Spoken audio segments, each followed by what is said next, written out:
What if a society wasn't designed for profit, but for flow?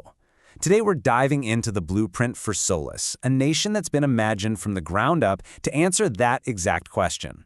And let me tell you, it has a set of rules unlike anything you've seen before. This quote right here is the key to the whole thing. Where attention goes, energy flows. Now, this isn't just some catchy phrase, it's the core philosophy of Solus. It's really the secret to understanding a system that's built not on hoarding, but on directing all of our collective energy toward creating things and, well, just general well-being. Okay, so let's get into it. What does a society built for flow actually look like? Well, at its heart, Solus has this moral framework that totally rejects the idea of wealth extraction. The goal isn't for individuals to just pile up as much as they can. Instead, the entire system is designed to keep resources moving, circulating for the benefit of everyone. And these 5 values, they're the absolute bedrock of the nation. Take contribution over consumption, for example. That's not just a nice suggestion, it's actually baked right into the economic and legal systems. Every single principle you see here is designed to be a real, functional part of daily life, steering the whole society in a fundamentally different direction. So, how in the world do you build an economy based on flow? Well, it all starts with the money itself. Solus introduces this really unique digital currency called Pulse, and it's engineered to move like blood through the nation's veins, making sure that nothing ever gets stuck or clogged up.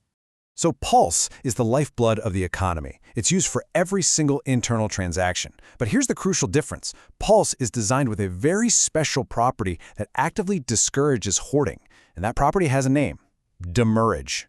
And this concept right here, this is the engine of the entire system. Demurrage is not a tax that the government just takes from you. No, it's much better to think of it as a use it or share it feature that's literally built into the currency itself.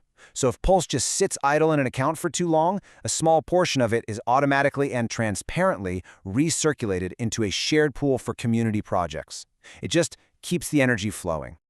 But, and this is a really crucial detail, this is not about punishing people's savings. Not at all. That's where this buffer comes in.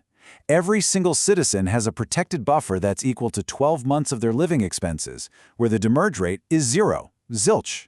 This totally protects your personal savings for daily life and emergencies.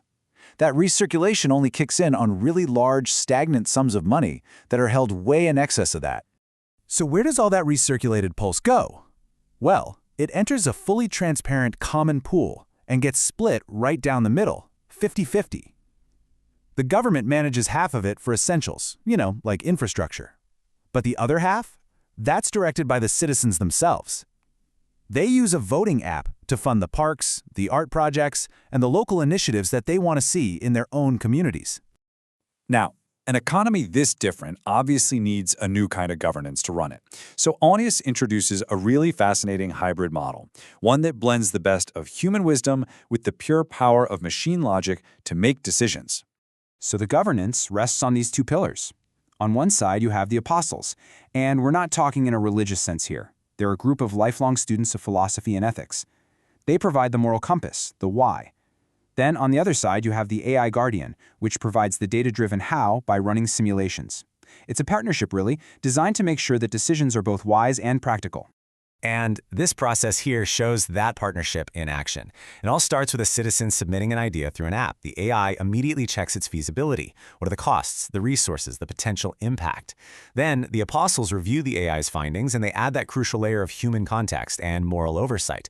If it passes both of those checks, the project gets executed with full transparency. It's a direct line from a citizen's idea straight to reality. Okay, so that's the architecture of the system. But what does it actually feel like to live in Solus? Let's zoom in on the human outcome and explore a day in the life of its citizens, who, by the way, call themselves Solus. So what's the result of all this? Well, how about a 20 to 25-hour average work week? Yeah, really. Because the economy is built for this high-velocity circulation and is completely debt-free, that constant pressure to just work to pay off debt, it disappears. And this frees up just an immense amount of time for people's creativity, for their family, for community contribution. This whole thing is supported by a simple but really powerful legal framework. Take one home ownership or no interest on loans. These aren't just some arbitrary rules. They are designed specifically to prevent financial extraction and property hoarding that can drain an economy, keeping the focus entirely on tangible well-being. Now, this brings up a super common question.